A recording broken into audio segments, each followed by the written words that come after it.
Olá, pessoal. Sejam bem-vindos ao UroTalks, o podcast oficial da Sociedade Brasileira de Urologia, Seção São Paulo. Eu sou Filemon Casafus, coordenador e moderador do podcast. E no episódio de hoje, vamos discutir uma das dúvidas mais frequentes da prática urológica: quando sair do tratamento medicamentoso da HPB e partir para o procedimento. E para essa discussão, convidamos dois grandes especialistas em hiperplasia benigna da próstata. O primeiro convidado é o Dr. Alberto Azoubel Antunes, que tem doutorado em livre docência pela Faculdade de Medicina da USP, é chefe do setor de próstata da Divisão de Urologia do Hospital das Clínicas da Faculdade de Medicina da USP e é o atual coordenador do Departamento de Disfunção do Trato Urinário Inferior da SBU São Paulo.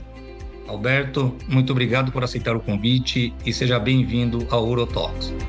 Eu que agradeço o convite, Filemon, cumprimento você e todos os nossos colegas que estão nos acompanhando aí hoje. E o segundo convidado é o Dr. Felipe Guimarães Pugliese. O Felipe é graduado na Faculdade de Medicina da Unesp de Botucatu, fez residência no Hospital Brigadeiro de São Paulo e fellow no Instituto Montsouris de Paris. Tem doutorado em andamento na Faculdade de Medicina da USP e é o atual coordenador do Departamento de HPB da SBU São Paulo. Felipe, obrigado pela sua participação e seja bem-vindo ao UroTalks. Eu que agradeço, Filemon. Obrigado pelo convite. É um prazer estar aqui junto com o professor Alberto e espero que a gente consiga discutir bastante esse tema, que é um tema bem complexo e que acho que agrega bastante na prática clínica. E para estruturar essa conversa, eu gostaria de citar um artigo de revisão que foi publicado em junho de 2025 na revista Current Urology. É de um grupo italiano e eu acredito que vocês tiveram a oportunidade de ler essa publicação. E o trabalho propõe, o artigo de revisão propõe uma mudança de paradigma no manejo da HPB, ou seja, sair de uma abordagem que tem a próstata como referência e focar na preservação da saúde da bexiga. A ideia central do artigo é que existe uma janela de curabilidade, um momento ideal para indicar a cirurgia antes que a função vesical entre numa fase de descompensação. E para quem quiser ler essa publicação na íntegra, o endereço DOI do artigo é 10.1097/CU9. Uma sequência de 13 zeros, 299. Aí você tem um artigo aberto e um artigo bastante interessante. Mas antes de aprofundarmos a discussão, eu gostaria que vocês comentassem um pouco como vocês fazem no consultório, como vocês abordam no consultório um paciente com sintomas do trato urinário inferior secundários a HPB. Quais são as perguntas fundamentais na anamnese, os sinais que devem ser observados no exame físico e quais são os exames complementares que solicitam e também os sinais críticos de um paciente com LUTs associado a HPB. Eu gostaria que o Alberto começasse respondendo e depois, na sequência, o Felipe. Bom, Filemon, como o Felipe já adiantou, é um tema complexo.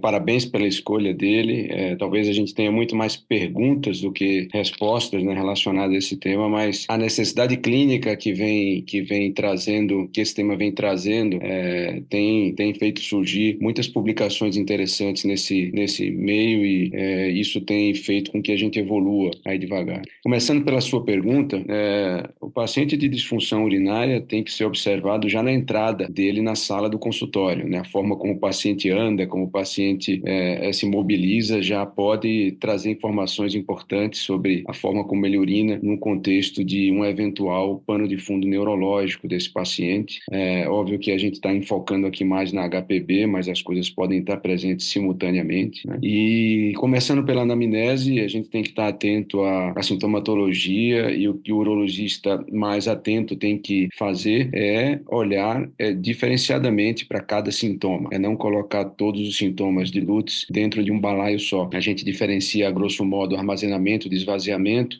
isso é fundamental, mas cada sintoma pode ter um significado clínico único, sobretudo alguns sintomas que remetem a problemas clínicos ou mais relacionados com a bexiga, como é o caso, respectivamente, de noctúria, de urgência, polaciúria e frequência. A gente tem que fazer essa individualização de forma bem criteriosa. A urologia depende muito de exame complementar e disfunção miccional não é diferente. É muito útil a gente contar com um laboratório desse paciente, com análise de função renal, com análise de sedimento urinário e um exame de imagem. O ultrassom é a ferramenta da qual a gente pode mais extrair informação útil, como pontos de análise de obstrução indireta, né? A espessura vesical e o volume prostático são clássicos, mas além disso, a gente tem a projeção intravesical da próstata, a análise do resíduo, a própria espessura vesical, o ângulo próstato-uretral e até o índice de resistência da artéria prostática podem ser úteis na avaliação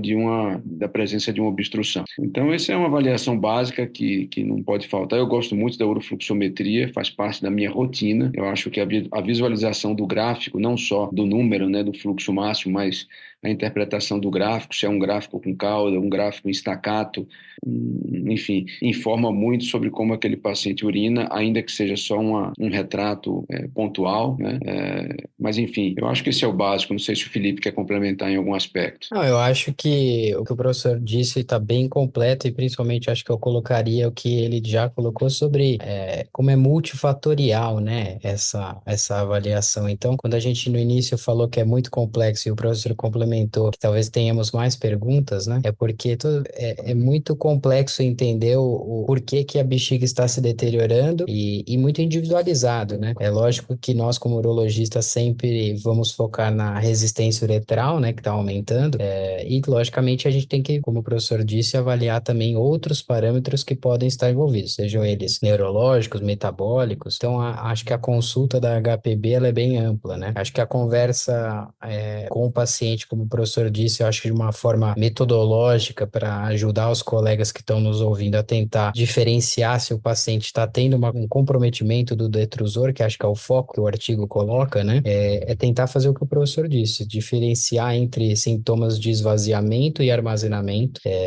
durante a consulta. A gente tem, logicamente, os questionários que são utilizados, né? Mas que, de uma forma geral, eles são de pouca aplicabilidade, né? Ninguém usa a matemática, a não ser quando a gente tenta transformar isso para estudo clínico, né? Mas é muito importante perceber, por exemplo, que um IPSS tem a diferenciação entre sintomas de esvaziamento e armazenamento e que pode ajudar bastante para que você tenha a luz ali na hora de perceber se o paciente já está evoluindo não só com o problema de esvaziamento, de resistência uretral, mas também com uma perda da parte de capacidade vesical, seja por sensibilidade, seja por contrações involuntárias do detrusor, né? Então, tudo isso a gente consegue no consultório, só conversando com o paciente, já começar a levantar essa hipótese e, logicamente, os exames complementares que o professor colocou, sem dúvida nenhuma, nos ajudam, ainda que com as limitações que, logicamente, todos os exames têm, em trazer informações para que a gente perceba quando institui tratamento cirúrgico para o paciente ou não. Perfeito. O artigo que eu citei, ele nos faz acreditar que a prática atual, o urologista é mais reativo do que preventivo, né? E talvez a ideia que passa, me parece, né, lendo o artigo, me parece que o artigo quer sugerir que nós estamos operando um pouco mais tarde do que deveríamos. Então, será que o uso do IPSS, né, ou mesmo a utilização dos sintomas como indicadores, né, como o Felipe falou, nem sempre a gente consegue usar perfeitamente o IPSS de forma matemática, né, e talvez, então, o uso apenas do quadro clínico, né, e utilizando o IPSS talvez esteja atrasando a indicação das nossas cirurgias, né? Talvez estejamos mais confortáveis, né, com os pacientes que estão mais ou menos controlados. Na abordagem clássica de um paciente que tem HPB e sintomas do trato urinário inferior, a cirurgia é indicada para aqueles pacientes que não respondem ou não toleram o tratamento medicamentoso, ou para aqueles com complicações como retenção urinária, infecção, cálculo vesical, alteração do trato urinário superior, certo? Vocês concordam que ainda tratamos HPB focando excessivamente no sintoma e pouco na preservação da função vesical? Alberto e depois Felipe. Sim, Filemon, a resposta curta é sim, mas isso é fruto de um desconhecimento, na verdade, de fisiologia ou fisiopatologia da bexiga obstruída, por um lado, e por outro, talvez, de uma não seleção mais personalizada dos pacientes para a terapia farmacológica. Eu acho que essa postura defensiva a que o artigo se refere, de sermos muito mais reativos, vem dessa defesa natural de não usar do overtreatment, né? Já que a cirurgia potencialmente pode envolver algumas complicações para o paciente que está com a qualidade de vida preservada. É importante, eu gosto de pontuar de quem que a gente está falando aqui. Muita gente, quando ouve essa pergunta, quando migrar do remédio para o procedimento, lembra dessas indicações clássicas que você falou, mas a gente está falando aqui daquele paciente adaptado à medicação, né? Que está sob um regime de equilíbrio, entre aspas, vivendo com a qualidade de vida preservada, mas dependente do remédio, né? Com uma certa tolerância, uma certa eficácia e que chega no teu consultório com uma história de 7, 8, 10 anos de terapia farmacológica. A questão vai em cima desse indivíduo, que está cada vez mais comum no nosso dia a dia. Afinal de contas, a gente já lida com remédios há mais de 30 anos agora e não houve o surgimento de muitas moléculas além dos inibidores da 5-alfa-redutase e dos alfa-bloqueadores. Desde lá a gente trata todo mundo igual, né? Então, eu acho que sim, por isso o urologista se baseia nessa questão sintomática para poder se resguardar e indicar a cirurgia combatendo a qualidade de vida prejudicada que o paciente possa vir a apresentar. Felipe, algo a acrescentar a respeito disso? Eu acho que é perfeito.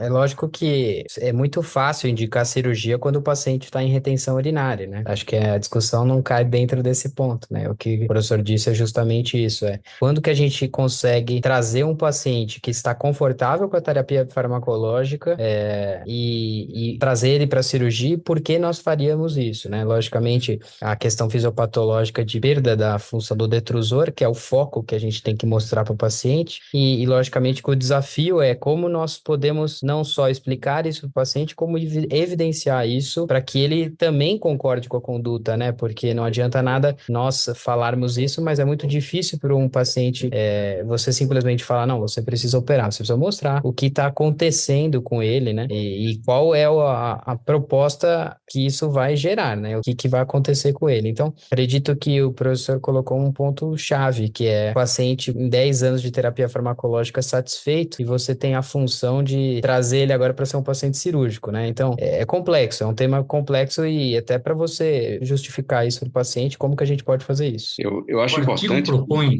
Pode falar, Alberto, pode falar. Por interromper, eu acho importante a gente contextualizar que a gente está falando de uma doença que era eminentemente uma doença cirúrgica até o final da década de 80. Não existia nenhuma forma de tratar com remédios, era uma doença de tudo ou nada, e eminentemente cirúrgica. E a gente transformou essa doença em uma doença clínica. A gente gosta muito de discutir cirurgia, o urologista é um cirurgião nato, talvez o cirurgião mais completo de todas as especialidades em termos de abrangência de atuação.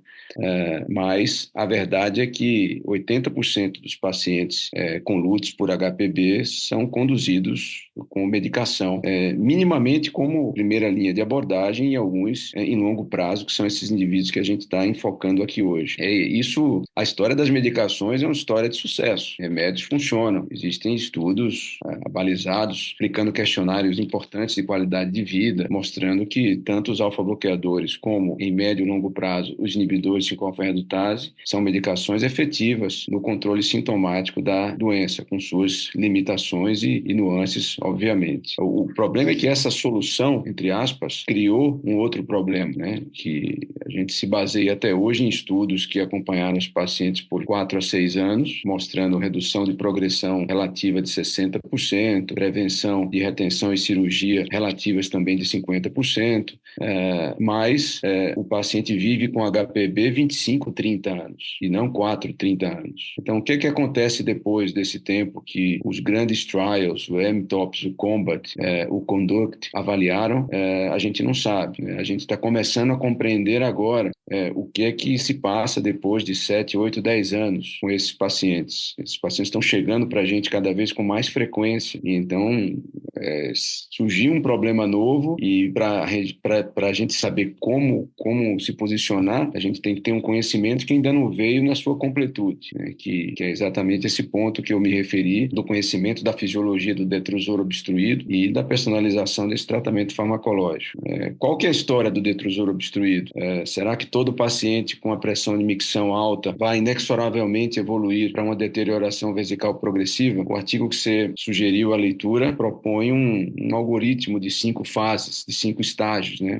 Um estadiamento da deterioração vesical, a exemplo do que a gente faz com câncer ou com outras doenças que têm estágios, como a insuficiência renal, a insuficiência cardíaca. Estágio de 1 a 5, mas é uma classificação que, a meu ver, ainda é muito mais bonita de ver do que útil para ser utilizada na prática, por ser muito elusiva ainda. A gente não consegue traçar um paralelo progressivo uniforme de todos os pacientes. Os próprios autores reconhecem isso. Tem estágios que não fazem parte da evolução de um caso específico, e, na verdade, ele pode pular de um estágio para o outro. E mais importante que tudo isso, o tempo que ele vai ficar em cada estágio é muito variável de paciente para paciente. Eu tenho casos que eu acompanho em terapia farmacológica que fizeram eventualmente um exame urodinâmico, 10 anos depois repetiram um estudo urodinâmico, ainda sobre o regime farmacológico, e nada mudou. A pressão de micção era a mesma, o resíduo era o mesmo. Então são pacientes assim que têm uma reserva funcional muito boa e que a bexiga aguenta o tranco, para falar um português bem claro. Em outros casos, a gente pode ter o extremo oposto, um paciente diametralmente em outra situação, onde em 6 meses ele pode descompensar a ponto de entrar em retenção urinária aguda, mesmo não tendo um resíduo elevado. Então é muito complexo você tentar criar uma linha evolutiva previsível, onde você possa esperar eventos de forma previsível e se antecipar na forma de condutas preemptivas e para preservar a função vesical. Eu vejo com essa nuvem ainda escura na frente esses algoritmos de estadiamento de obstrução de detrusor obstruído. Só para complementar, acho que eu concordo plenamente, e não só isso, né? É curioso que a bexiga responde até de formas diferentes à obstrução, né? A gente tem pacientes que são retentores crônicos, que aumentam capacidade e diminuem sensibilidade. Nós temos pacientes que diminuem complacência. Nós temos pacientes que aumentam contratilidade detrusora involuntária. Então, perceba que é heterogênea também a resposta à obstrução, né? O que acontece com o músculo detrusor, né?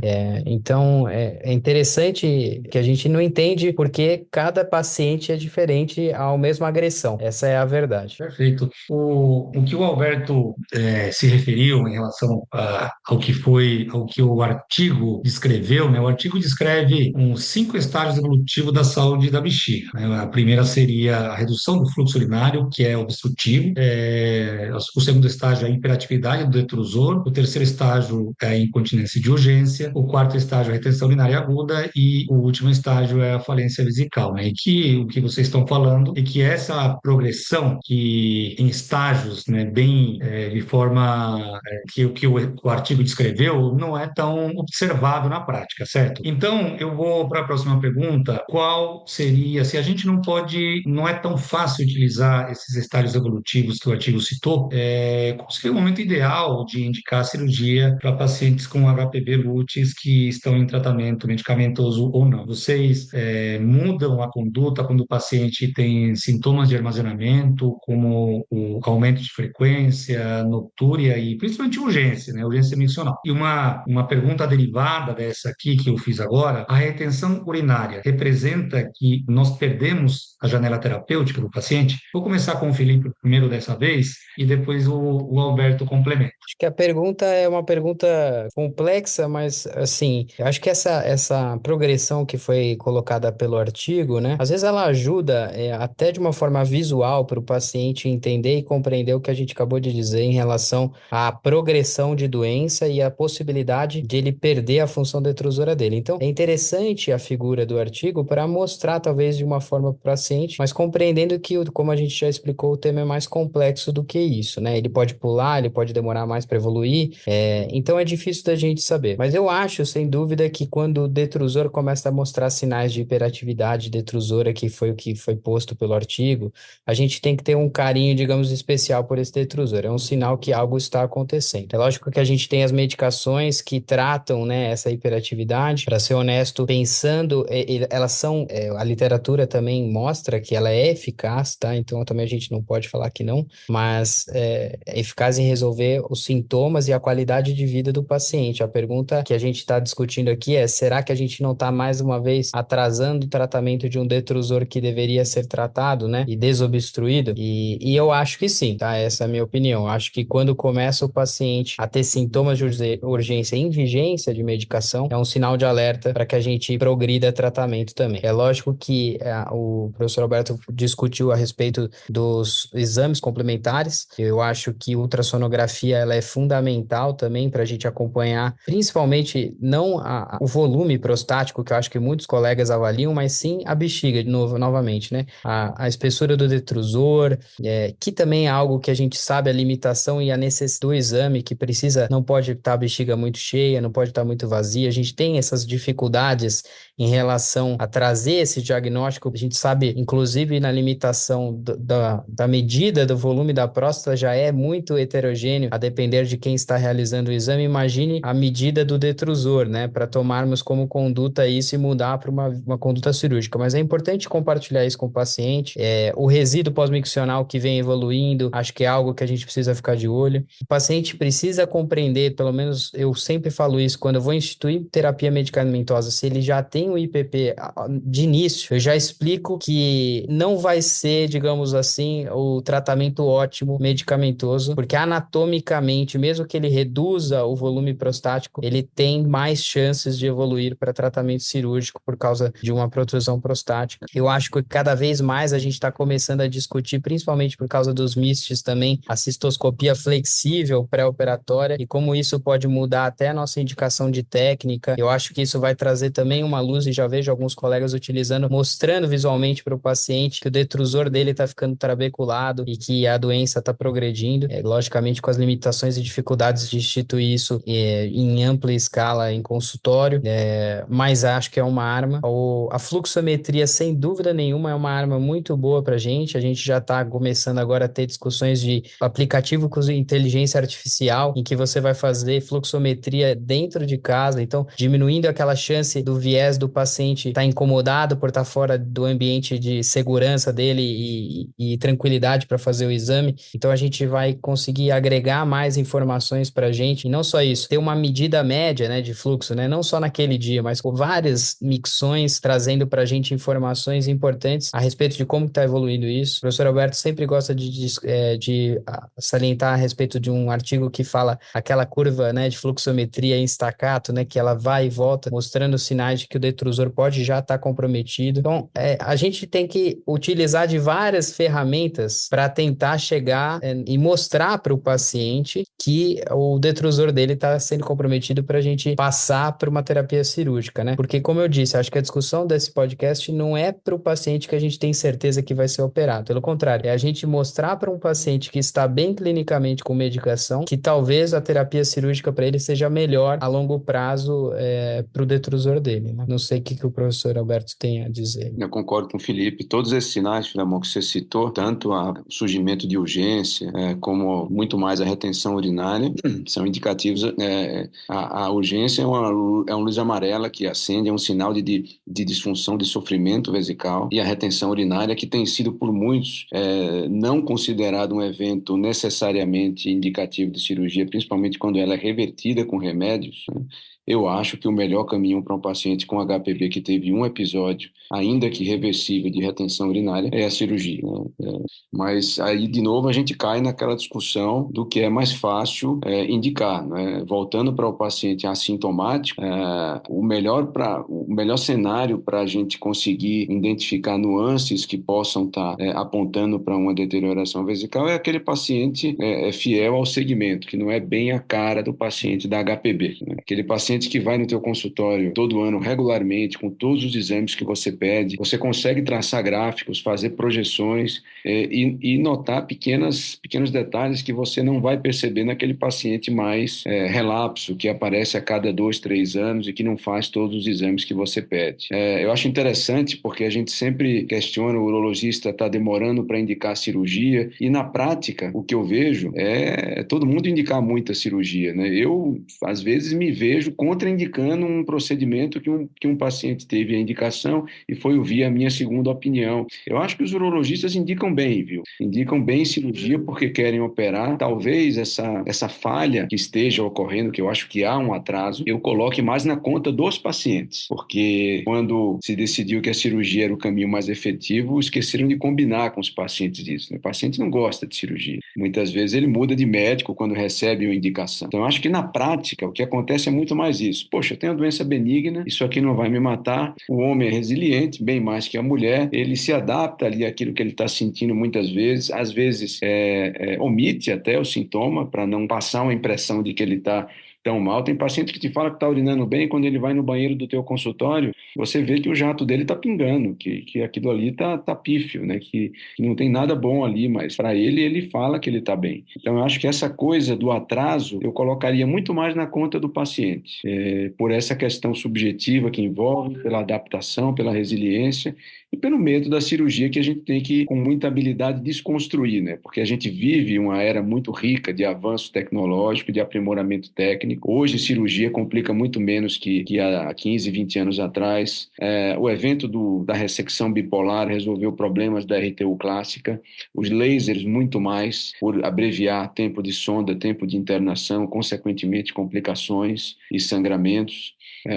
A gente tem cirurgia aberta para HPB, está restrita a centros que não têm ainda a estrutura para realizar métodos menos invasivos. Então, há um refinamento claro, isso tudo sem falar nos MISTs, que podem abocanhar parte dessa população com características morfológicas prostáticas adequadas, claro, e que não tenham complicações e que querem eventualmente só interromper uma medicação para desmedicalizarem seu caso, né? Então, enfim, a gente vive uma era muito rica e a gente tem que trazer isso para o paciente com qualidade, para, principalmente em casos de polifarmácia, a gente ajudar esses pacientes a se livrarem de 1, 2 ou 3 medicações. Roberto, quando eu li o artigo, eu também tive a impressão de que eu sou conservador demais na indicação, né? Foi uma das coisas que me chamou a atenção na leitura do artigo. E o artigo cita que a cirurgia precoce reduz a falha de tratamento em 52% e em 8 vezes o risco de retenção. Parece que é muito liberal, né? Seria, na verdade, talvez seja liberal demais operar todo mundo precocemente, como sugere o artigo, né? E como que a gente pode melhorar essa indicação? Essa pergunta vai para o Felipe primeiro e depois, na sequência, o Alberto responde. Como que a gente pode melhorar a indicação da cirurgia, talvez não ser tão conservador e também não ser tão liberal, do jeito que o artigo me pareceu, né? Como trazer para um patamar mais realista a indicação da cirurgia, para não operar todo mundo precocemente, mas também para não perder o momento oportuno para aqueles que podem evoluir com uma disfunção vesical. Qual aí seria a dica para a gente fazer no momento mais oportuno possível, nem cedo demais, nem tarde demais? Bom, Filemon, acho que essa pergunta é uma pergunta difícil de responder porque ela é muito individualizada, né? A gente, quando fala em tratamento cirúrgico, como o professor falou com a gente aqui, a gente não está mexendo só com o paciente, né? A gente mexe com uma dinâmica de família, a gente mexe com muita coisa. Então é muito individualizado você convencer um paciente a realizar um procedimento ou não. Tem pessoas que são mais permissivas e, graças a Deus, justamente pelo desenvolvimento tecnológico e os resultados que a gente vem tendo, o que antes era um bicho de 7 cabeças, hoje já é algo mais, eu vou ali fazer um procedimento e volto, né? Mas não é tão simples, né? A gente tem que, sinceramente, entender quando que nós, como médicos, precisamos ser incisivos ao paciente e mostrar que não está indo bem, apesar dele estar se sentindo bem. Acho que essa situação conflituosa, às vezes, mais complicada, né, no consultório, porque ele tá bem, ele se sente bem e você precisa mudar algo, colocar ele na mesa cirúrgica. Eu acho que a forma para que isso seja feito, sem dúvida nenhuma, é informá-lo e mostrar para o paciente qual que é o futuro se isso se manter. Eu acho que educar o paciente em relação à fisiopatologia da doença que a gente discutiu desde o início, mostrar claramente para ele o que está acontecendo. Eu uso muito os exemplos que já são até conhecidos dos pacientes, por exemplo, de problemas cardiológicos, que são muito similares, né? A gente trata a hipertensão para diminuir remodelamento cardíaco, o doente aceita bem isso. Então, eu tento usar essas formas de comparações com outras coisas e logicamente, tudo determina, né, como a gente acabou de dizer, o tratamento da hiperplasia prostática benigna hoje, graças a Deus, temos várias opções, mas justamente por isso é bem complexo, né? Quando a gente tem várias opções de tratamento para uma doença só, é porque ela não é simples, né? E os pacientes não são os mesmos. Tem questões sexuais, tem questões de efeitos colaterais, tem questões religiosas, tem tantas outras coisas que a gente envolve no tratamento. Então, é difícil você chegar para mim e falar assim, bom, o que você fala ou faz para o doente aceitar que vai receber uma cirurgia? Sinceramente, eu exponho para ele tudo isso que a gente está discutindo, mostro para ele que o músculo dele não tem volta, que a gente não tem outro tratamento se a gente perder a bexiga, não tem o que fazer e que a gente precisa tentar progredir para que isso não evolua. Para ser honesto, que eu acho que os pacientes aceitam bem quando você tem uma conversa longa com eles e explica tudo isso. Eles aceitam que o que está acontecendo com ele, principalmente se você mostra o exame, a imagem do ultrassom, mostra o que é o lobo mediano, se você mostra que, olha, o detrusor está espessado, isso é um sinal que está evoluindo mal. E quando o paciente tem alguns sintomas de urgência, urge incontinência, a parceira ajuda bastante também, né? Porque aí ela tá incomodada, porque isso muda a dinâmica familiar, né? O paciente tem que parar o carro para urinar no meio da estrada, ele tem que planejar a vida do casal, né? Parar a vida do casal para ir ao banheiro toda hora, acorda a esposa à noite. Então a esposa às vezes ajuda bastante também, porque ela mostra a realidade para ele, que ela também tá incomodada com aquela situação. Então, Filemon, essa sua pergunta é tão complexa que nos obriga realmente a voltar para o artigo que você citou. Você falou que a cirurgia precoce, ela diminui em 50% as taxas de falha no tratamento, quando comparada com a cirurgia tardia. Esse número é baseado num artigo que ele é único na literatura, é o artigo do Flanagan, de 98, ele é um clássico esse artigo, onde 270 pacientes que foram operados com sintomas moderados, no baseline, foram comparados com 78 pacientes que não fizeram nada, porque não existia remédio ainda naquela ocasião disponível, e o artigo foi publicado em 98, mas a série é mais antiga. E então eles fizeram só uma vigilância ativa e 3 anos depois fizeram RTU, migraram para o grupo da RTU. E aí foram comparados depois de 5 anos os resultados de quem operou no baseline e com quem operou 3 anos depois. Essa redução de 50% é de 17% para 8%. 50% é um número relativo. Veja que dos pacientes que operaram tardiamente, 17% falharam. Isso significa que 83% continuavam muito bem, obrigado. E veja que eles não tinham feito nem tratamento farmacológico. É um cenário ainda mais nefasto. É claro que o remédio ele não vai desobstruir a maioria dos pacientes. A gente sabe que do ponto de vista fisiológico, o delta do índice de obstrução infravesical do uso de um alfa-bloqueador é de 10 pontos. Isso é pouco, porque você precisa, para migrar, o índice de obstrução infravesical acima de 40 é obstrutivo, abaixo de 20 é desobstruído, né? E entre 20 e 40 você tem uma zona cinzenta.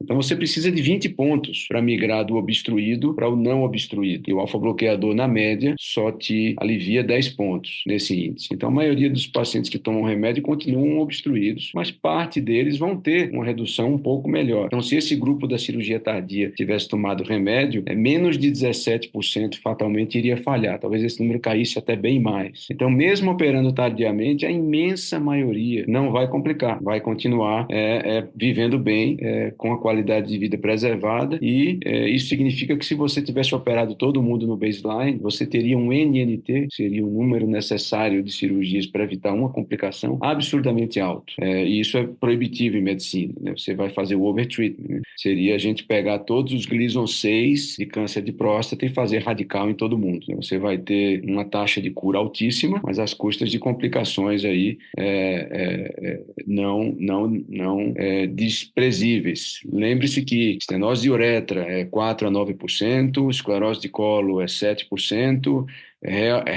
reintervenção por coágulos 5%, 6%, infecção é 5%. São taxas contemporâneas de complicações, que se eu estou falando de 100 pacientes, é só 7, 9, 8, mas se eu estou falando de 1.000 pacientes, já é um número maior de complicações. Então, isso só não vai acontecer com quem não opera. A cirurgia não é inócua e, por isso, deve ser bem indicada. A gente só vai ter a resposta para a tua pergunta quando a gente tiver marcadores de lesão vesical precoce, que a gente possa avaliar na urina, ou eventualmente em alguma biópsia de músculo detrusor, e, de novo, voltando para a personalização do tratamento farmacológico. Mas entrar nessa celeuma é mudar a discussão para um nível já de pós-graduação. A gente já vai ter que falar de marcadores moleculares, do que há na fronteira do conhecimento nesse sentido. Tem um evento que eu costumo criticar, que sucedeu ao lançamento dos remédios, que a gente falhou como pesquisadores e como cientistas, que foi o seguinte: os remédios foram lançados na prática médica sem nenhum critério de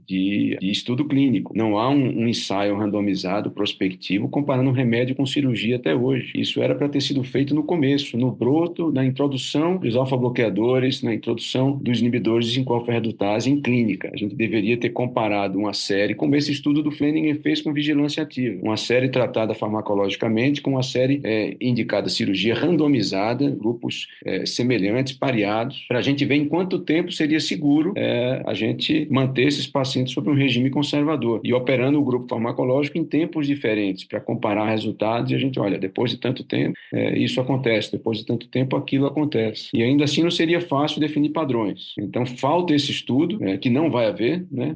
A gente é bobagem achar que depois de 30 anos alguém vai pensar em algo parecido, e por isso a gente vai ter que se amparar em marcadores moleculares, que normalmente tem pouca associação com a questão temporal, né, evolutiva de cada caso. O fato é que a maioria dos pacientes continua em tratamento medicamentoso para HPB, né? A minoria acaba indo para a cirurgia. E você citou agora a questão das complicações, né?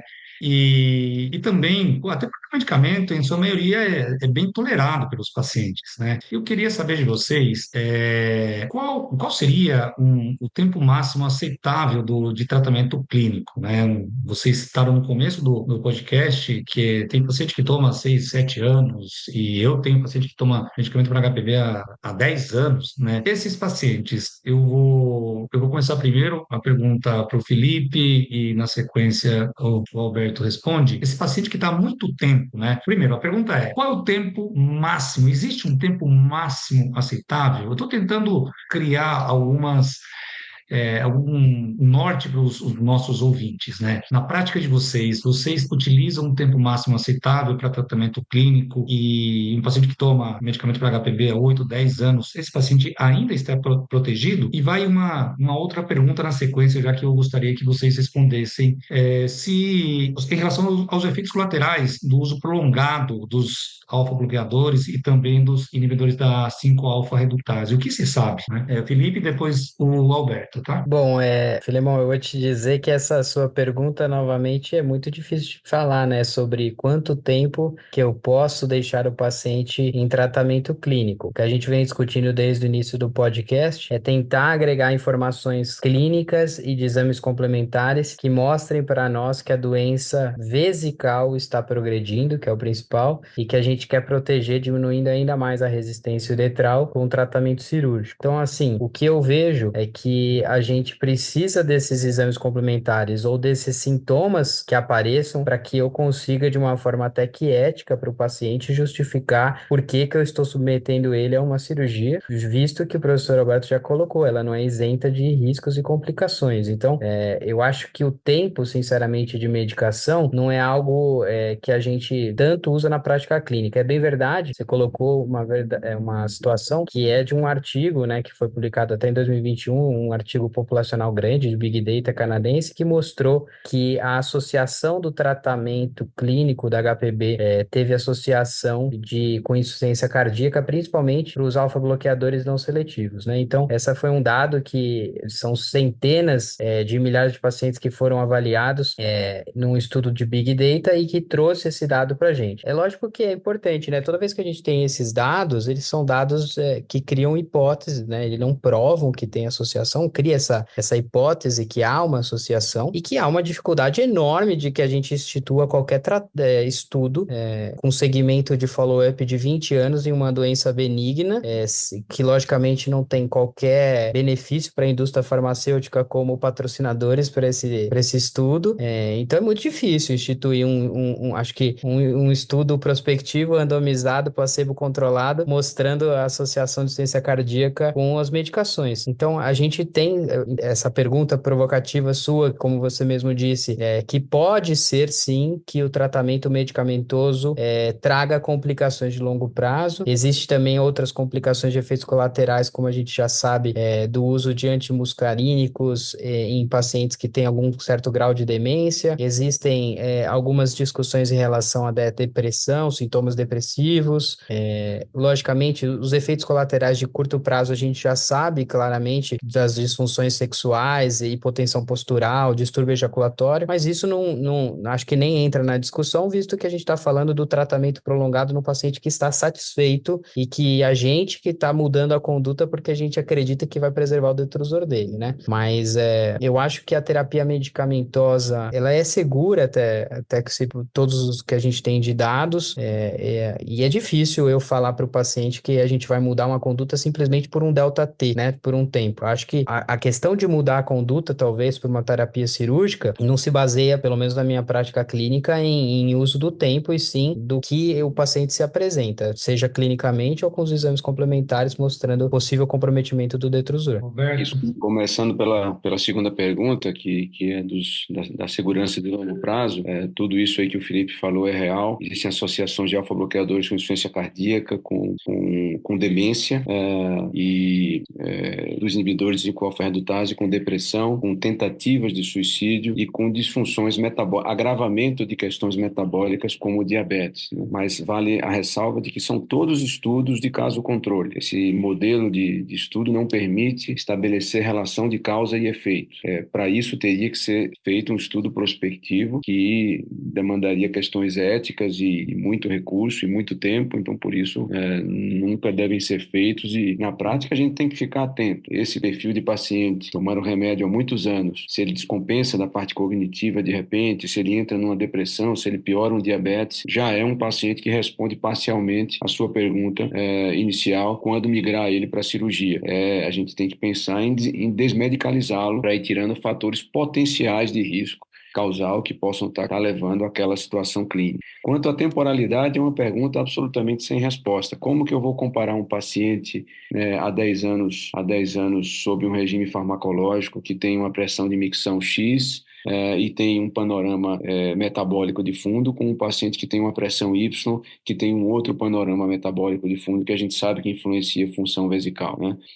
Então, não há uma uniformidade, são muitas variáveis em jogo ao mesmo tempo na equação para serem avaliadas. Eu acho que a gente tem que ficar atento com algumas questões clínicas até que a gente tenha marcadores confiáveis que possam ser usados em determinadas situações. Uma delas é a presença do diabetes, por exemplo, que é uma doença que principalmente é insulino dependente, que piora muito a função vesical e já tem mais de um estudo mostrando que o pós-operatório desses pacientes é mais precário do que do paciente que é rígido, que não tem uma questão metabólica de fundo. Então, o paciente, de novo, sobre um regime farmacológico de longo prazo, sedentário, obeso, diabético, é um paciente que possivelmente vai se beneficiar mais de uma cirurgia. Você vai errar menos se você indicar cirurgia nele do que se você indicar para um paciente atlético, rígido, que tem uma saúde vesical, portanto, mais em dia, né? E entrando um pouquinho do lado da pesquisa, tem um estudo que avaliou um marcador vesical. Ele operou uma coorte de homens gravemente obstruídos que tinham falhado a terapia farmacológica e fizeram biópsias de bexiga para analisar duas moléculas, o fator induzido por hipóxia, que é o HIF, H-I-F, e a ciclooxigenase 9, que é um outro marcador de hipóxia. Esses dois agentes são produzidos pela bexiga normalmente em situações de hipóxia, que é o que geralmente ocorre além do VEGF, que é o que ocorre no detrusor obstruído, né? A gente tem aquelas fases de evolução do detrusor, a hipertrofia, a fase compensada e a fase descompensada. Durante a hipertrofia e durante a fase compensada, a gente tem uma reação do detrusor com a produção de genes, com a superexpressão de genes que produzem vasos para poder compensar a irrigação vesical. Um deles é o RIF. E esses indivíduos biopsiaram as bexigas dos pacientes que fizeram RTU e analisaram o nível de expressão do RIF e compararam os pacientes que tinham sintomas há menos de 10 anos com pacientes que tinham sintomas há mais de 10 anos. E a expressão do RIF foi 4 vezes maior no primeiro grupo, nos que tinham sintomas há menos de 10 anos, uma história há menos de 10 anos, mostrando que depois de 10 anos, esse estudo sugere que esses indivíduos estavam começando a descompensar do ponto de vista metabólico a bexiga. Então, esse é um estudo que dá um número, né, que é o único que eu conheço que liga um marcador molecular com o tempo evolutivo, que é 10 anos, mostrando que depois de 10 anos a bexiga para de produzir esse fator, que é um fator favorável a ela, que gera vasos e que deve levá-la à descompensação. Então, eu tenho usado esse número como um número mágico. Chegando a 10 anos de terapia farmacológica, é um paciente que eu olho mais atento, que eu vejo essas questões de comorbidade e que, eventualmente, eu vou migrar ele para a cirurgia se eu entender que algo não está muito estável, não está muito seguro ali. Eu queria deixar três casos clínicos simples para a gente responder rapidamente agora, mas antes disso, eu queria fazer uma pergunta, talvez seja mais filosófica para vocês, e aí eu vou pedir que sejam um pouco mais sucintos na resposta. Tem uma situação bastante comum na prática atualmente, né, que tem um paciente que, às vezes a gente tem paciente que já tem critérios claros que o tratamento clínico já falhou, o paciente já apresenta impacto funcional, às vezes severos, impactos funcionais severos e sinais de progressão da doença, né? Mas ele não aceita o procedimento quando a gente propõe uma cirurgia. Será que é o paciente o problema? Será que o paciente que não está sendo convencido? É difícil de convencer o paciente? Há uma dificuldade da gente convencer o paciente com HPV de passar por uma cirurgia? Ou somos nós, os urologistas, que estamos nos comunicando errado com o paciente, né? Talvez a gente não esteja passando corretamente a mensagem quando tem a necessidade de operar. O que vocês acham? Eu queria começar com o Felipe e depois, na sequência, o Alberto. Olha, Filemon, sinceramente, eu acho que com o conhecimento que nós urologistas temos hoje da fisiopatologia da obstrução em longo prazo, como o próprio professor disse, eu não acho que falta informações no consultório para a gente apresentar para o paciente o que está acontecendo, sinceramente. Eu acho que, na minha visão, é lógico que tem, né, a gente tenta passar a informação para o paciente da melhor forma que a gente acredita que consiga, né? Não tenho dúvida disso. E acho que essa é o fundamental. Mas acho que o ponto determinante, assim como o professor disse, é entender qual que é a dinâmica do paciente, né? Acho que tem paciente que aceita a cirurgia bem, tem família que aceita a cirurgia bem, e tem gente que não aceita o tratamento cirúrgico por angústias pessoais, angústias familiares, acontecimentos de complicações na família que levaram um trauma para que isso ninguém queira fazer. Então, eu acredito que é uma coisa complexa. Eu acho que, sem dúvida, nós já temos o conhecimento e acho que é lógico que é algo individual, mas tenho certeza que todo médico faz ao máximo para passar para o seu paciente a melhor informação que ele tem. Mas acho que no final das contas, quem vai decidir sobre evoluir o tratamento ou não, vai ser o paciente com as informações que ele conseguiu captar da gente. Tem um pouco acrescentado que o Felipe falou. Eu acho que na prática, na maioria das vezes, é o paciente mesmo que é mais relutante, e o nosso papel como clínico é ter a habilidade de tentar entender quais são os medos, as expectativas, as angústias, é tentar desfazer, né, Felipe, aquele receio da perda da ejaculação representar uma perda do orgasmo, uma redução da qualidade do prazer, né, tentar dissociar as coisas, explicar que a cirurgia não vai produzir disfunção erétil, explicar o que é a cirurgia do câncer e o que é a cirurgia da HPV, colocar os pingos nos is e entender se, como você falou, se houve alguma experiência ruim de alguém próximo a ele e tentar entender o que houve, para a gente tentar mudar a cabeça desse paciente em prol da saúde dele, para que ele busque o que é melhor nesse cenário que você descreveu, que é o tratamento cirúrgico. Para a gente finalizar, são três perguntas rápidas, né? Então a resposta também não pode ser muito longa. Então, o primeiro paciente é um paciente de 58 anos de idade, vai ao consultório pela primeira vez, né? Primeira consulta. Ele tem sintomas moderados de trato urinário inferior, um IPSS moderado, uma próstata de 70 gramas, com 58 anos, com características benignas, e ele tem um fluxo máximo de 9. O que vocês fariam nesse caso? Quais são as informações que estão faltando aqui e como vocês abordariam esse paciente? Vou começar com o Alberto primeiro e, na sequência, o Felipe. Olha, se ele é um paciente com qualidade de vida preservada e que esvazia bem a bexiga, né, faltaria aí a avaliação do resíduo. Esse paciente, pelo fluxo que tem, ele poderia ser orientado a tomar medidas comportamentais, a adotar medidas comportamentais ou a iniciar um alfa-bloqueador, apesar do volume prostático. Eu costumo ser conservador, a gente sabe das indicações clássicas de terapia combinada, mas eu costumo sempre iniciar apenas com monoterapia. O objetivo é mitigar efeito colateral, obviamente, e reavalio precocemente a resposta desse paciente. Não me recordo se você falou que ele está incomodado com sintomas ou não, só descreveu. Eu não citei mesmo, viu? Foi de propósito. Esse caso é de 2003. É um resuminho que eu peguei do prontuário. O meu pai tinha 58 anos de idade na época, e a anotação no prontuário é exatamente isso que eu falei para vocês, não menciona a qualidade de vida. Ele, na época, iniciou um tratamento medicamentoso. No ultrassom, pela foto que eu olhei do ultrassom dele, não tinha tanto, quer dizer, já havia um pouco de espessamento de espessura de bexiga, mas não foi citado no relatório, veio como bexiga de pele fina, mas aparentemente havia um pouco de espessamento. Tinha um pouco de protrusão intravesical da próstata, mas também não foi mensurado. Na época, acho que nem se fazia isso, né? E ele fez uma fluxometria, eu só coloquei aqui o fluxo máximo dele, mas ele também tinha o Alberto falou, né? A curva dele oscilava bastante, uma curva mais prolongada, mas na época, como o A tratamento mensagem inicial foi principal proposto para ele medicamentoso, né? A mensagem principal aí é que muitas vezes esses pacientes não têm queixas, mas ele tem uma próstata de 70 gramas e um fluxo precário que foi tecnicamente bem feito. Então, muitas vezes, vale a pena o teste terapêutico, porque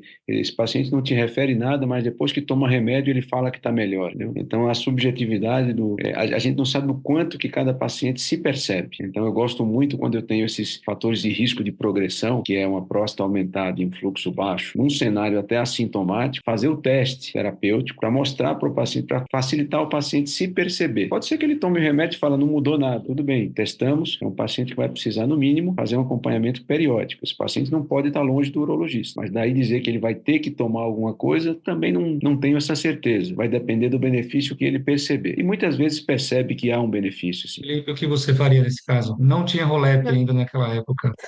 Não, veja bem, não, não acho que, assim como a gente discutiu, o tratamento cirúrgico, sem dúvida nenhuma, tem suas indicações clássicas, como quando o paciente mostra complicações, né? Mas não vejo ninguém indicando cirurgia sem antes, pelo menos, dar a tentativa da medicação para que o paciente também entre e tenha adesão ao tratamento, né? Acho que o paciente não aceita bem você chegar e indicar uma cirurgia para ele sem antes mesmo, como o professor mesmo disse, ele ter percebido que ele não está bem, né? Que muitas vezes ele nem percebeu que ele não está bem e você já vai indicar uma cirurgia. Não vejo acho que a conversa termina aí, ele vai procurar outro colega, né? Então, eu acho que precisa, sem dúvida nenhuma, primeiro tentar mostrar para o paciente uma melhora com algo não tão invasivo e sem dúvida é um paciente que tem um risco de progressão, porque ele com 58 anos tem uma próstata de 70 gramas, então acho que esse paciente tem que ser também pelo menos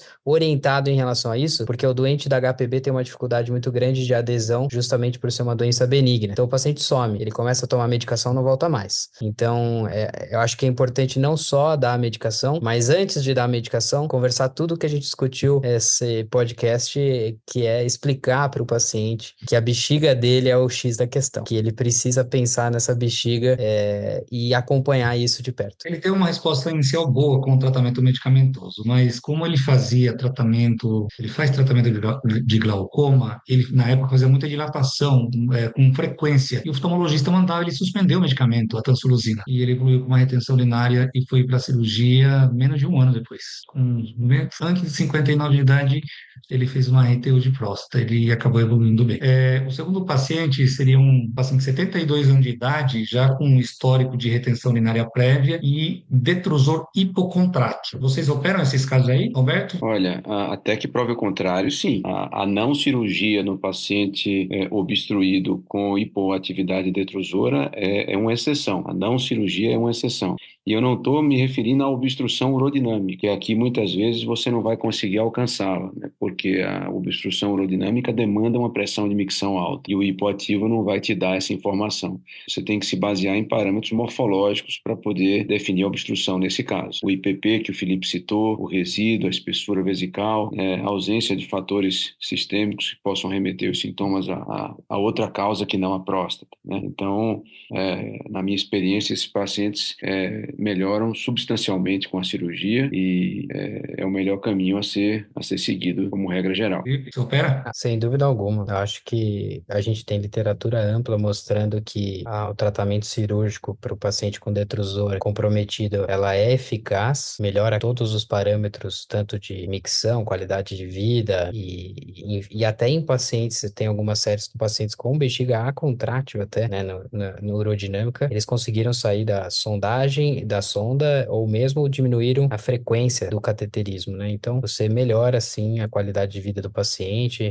tem boa resposta e, sem dúvida nenhuma, para esses casos, reduzir ao máximo a resistência uretral é o foco, né? Então, que entra muito parte de enucleação, seja ela qual for, pensar em retirar ao máximo a resistência uretral para pacientes que têm detrusor comprometido. Um último caso, para ser uma resposta rápida, é um paciente jovem, vou colocar só como um paciente jovem, não vou colocar a idade, com próstata grande, não vou colocar o volume da próstata, com sintomas miccionais controlados, tomando medicamento combinado, né, tratamento medicamentoso combinado. Esse paciente, pelo fato de ser jovem, ter uma próstata grande e, embora ele tenha sintomas controlados com medicamento, tem indicação de antecipar a cirurgia ou tem que manter o tratamento medicamentoso? Alberto, primeiro você antecipa a cirurgia ou mantém o tratamento medicamentoso e depois o Felipe. Felipe, você antecipa a cirurgia ou mantém o tratamento medicamentoso? Vou começar com o Alberto primeiro. Não, só pelo fator idade eu mantenho o tratamento medicamentoso desde que ele se comprometa a fazer um segmento rigoroso comigo, sistemático, onde a gente possa estar cercando por todos os lados aí e, enfim, a minha qualidade de vida preservada, sem complicações,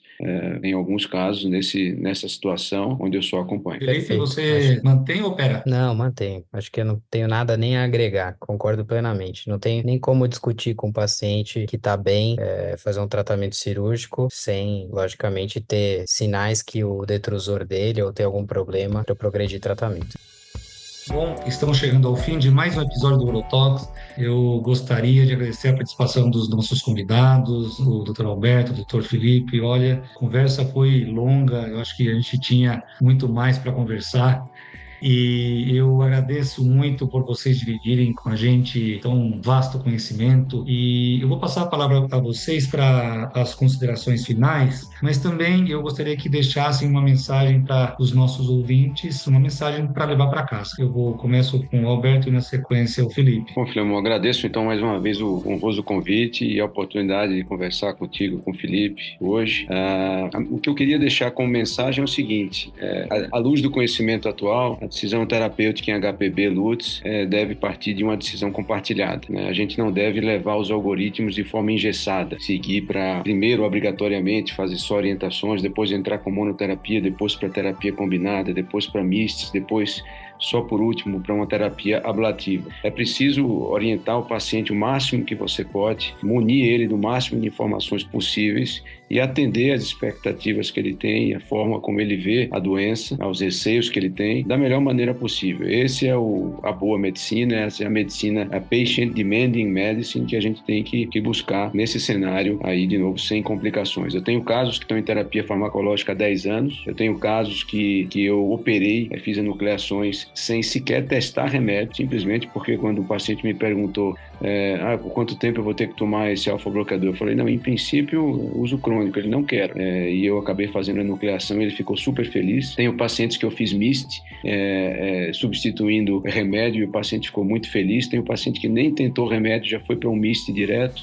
Enfim, o paciente precisa ter informação para participar dessa decisão e com isso você diminui frustração e melhora resultado. Então a mensagem é essa, não levem os algoritmos de forma engessada, não é porque na UA se fala que você tem que fazer isso, depois aquilo, oferecer nessa fase isso, você tem que seguir daquela maneira. O próprio guideline te fala em decisão compartilhada, óbvio que a nossa opinião conta muito, então a honestidade do médico é fundamental, é um pilar dessa decisão compartilhada, senão você induz ao que você quiser o paciente, né? De uma forma desonesta, mas eu acho que esse é o pilar da decisão terapêutica. Bom, eu gostaria de agradecer também, viu, Filemon? Acho que é super bom sempre essas discussões, acho que esse espaço que a SBU criou de podcast é uma coisa muito bacana de manter a atualização de todo mundo e da gente ter discussão de alto nível, utilizando o tempo que cada vez é mais curto, né? A gente consegue ouvir essas discussões em brechas do nosso dia, então acho muito legal e que esse projeto se perpetue por muito tempo. Em relação à minha palavra aí de frase final, eu concordo plenamente com o professor. Eu acho que a medicina, ela é muito, né, ela é muito individualizada, não só pelo paciente, como a própria vivência do médico, né? Então, nós, logicamente, temos preferências, né, de acordo com uma coisa ou outra, uma técnica ou outra, mas o mais importante é, logicamente, propiciar para o paciente o melhor para ele. Eu acho que é muito importante que a gente respeite, logicamente, as decisões do paciente, mas focando no nosso podcast aqui, eu acho que a gente não pode também ser só arautos de boas notícias, sabe? Eu acho que a gente precisa trazer à luz do conhecimento do paciente a possibilidade da perda da função detrusora e saber que em alguns casos o paciente, mesmo que ele queira, né, hoje com a internet, ele chega já querendo algum tratamento às vezes, né? Ele chega propondo alguma coisa para você e principalmente em HPB hoje em dia, que é vasto, as técnicas e ampla, eu acho que faz parte de hoje do nosso próprio treinamento de como se comunicar com o paciente, de mostrar para ele tudo e situar ele qual é o tipo de doença que ele tem, porque não é sempre a mesma, é muito heterogêneo, como a gente discutiu, né? Então, pacientes com comprometimento da função detrusora precisam diminuir resistência uretral. E aí a gente precisa mostrar isso para o paciente, logicamente respeitando a decisão do paciente, mas ele precisa saber as decisões que ele quer tomar, como isso pode comprometer na saúde dele em longo prazo. Sempre sendo muito ético, mostrando todas as informações e lógico que depois de que tudo está exposto, decidir junto com o paciente o que é o melhor e o que a gente vai seguir para os próximos passos. Perfeito. E assim finalizamos mais um episódio do Urotalks, no podcast oficial da SBU São Paulo. Todas as edições estão disponíveis no site www.sbu-sp.org.br e também nas principais plataformas de streaming. Nos vemos no próximo episódio. Até lá!